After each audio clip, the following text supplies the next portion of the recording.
సిద్దిపేట జిల్లా దౌలతాబాద్ మండలం సూరంపల్లి గ్రామంలో కన్న కూతురు కన్న తండ్రికి తలకొరివి పెట్టిన పరిస్థితి ఈ రోజు సూరంపల్లి గ్రామంలో చోటు చేసుకుంది. దోమల శ్రీనివాసు సూరంపల్లి వాస్తవ్యులు.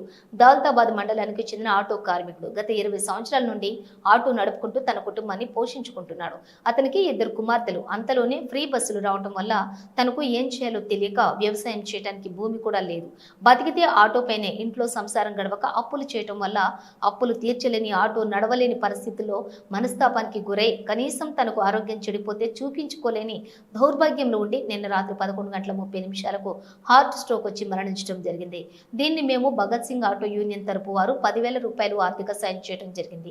కాంగ్రెస్ ప్రభుత్వం ఇప్పటికైనా మన తెలంగాణ ముఖ్యమంత్రి సీఎం రేవంత్ రెడ్డితో ఆటో కార్మికులు కోరుకునేది ఒక్కటే, న్యాయం చేయాలని కోరుకుంటున్నాను. ఇలాంటి పరిస్థితి మరే ఒక్కరికి రావద్దని కోరుకుంటున్నాను. ఇందులో పాల్గొన్న వారు ఆటో యూనియన్ అధ్యక్షులు యాదగిరి, ఉపాధ్యక్షులు నాగులు, నాయకులు షఫీ, పి దోమల సాయిలు, నీరుడు రవి తదితరులు పాల్గొన్నారు. ఆటోలు నడవక చాలా ఇబ్బందికరంగా అయిపోతుంది. మా బతుకు బస్సులు చేయంగా చాలా ఇబ్బందికరం అవుతుంది. కాబట్టి ఇలా ప్రతి ఒక్క ఆటో డ్రైవరు ఆత్మహత్యల లేకపోతే ఇంకోటి ఏదైనా సరే సమస్యలు తేల్చలేక పొద్దుగా లేచి మనం పోయి 200 సంపాదన లేకుండా ఇంటికి తిరిగి వచ్చి అప్పుల పాలై ఆగమై అలా సంసారాలు మొత్తం ఆగమైపోతున్నాయి. గవర్నమెంట్కి రిక్వెస్ట్ ఏం చేస్తున్నామంటే, గవర్నమెంట్కి వచ్చిన రిక్వెస్ట్ ఏంటంటే ప్రతి ఒక్క ఆటో డ్రైవర్ని ఆదుకోవాలి. ఈ ఫ్రీ బస్సు అనేది మాకు చాలా నష్టమైంది. ఫ్రీ బస్సు ఖచ్చితంగా మీరు తీసేస్తే మాకు చాలా బాగుంటుంది. ఆటో డ్రైవర్లని కూడా మీరు దృష్టిలో పెట్టుకోవాలి. ప్రతి ఒక్క ఆటో డ్రైవరు ఇవాళ చాలా బాధాకరంగా ఉన్నాడు.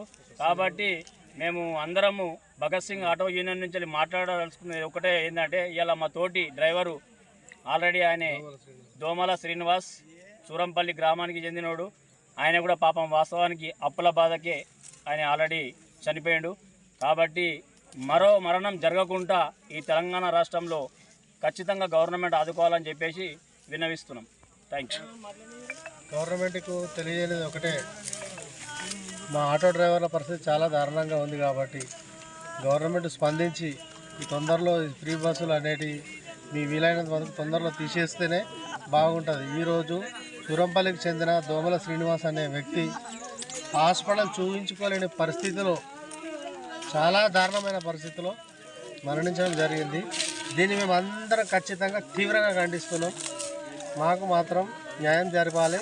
తన 2 కూతుర్లు ఆయనకు న్యాయం జరిగేటట్టు గవర్నమెంట్ ఏదైనా చేయాలని మేము కోరుకుంటున్నాం. మా విజ్ఞప్తి.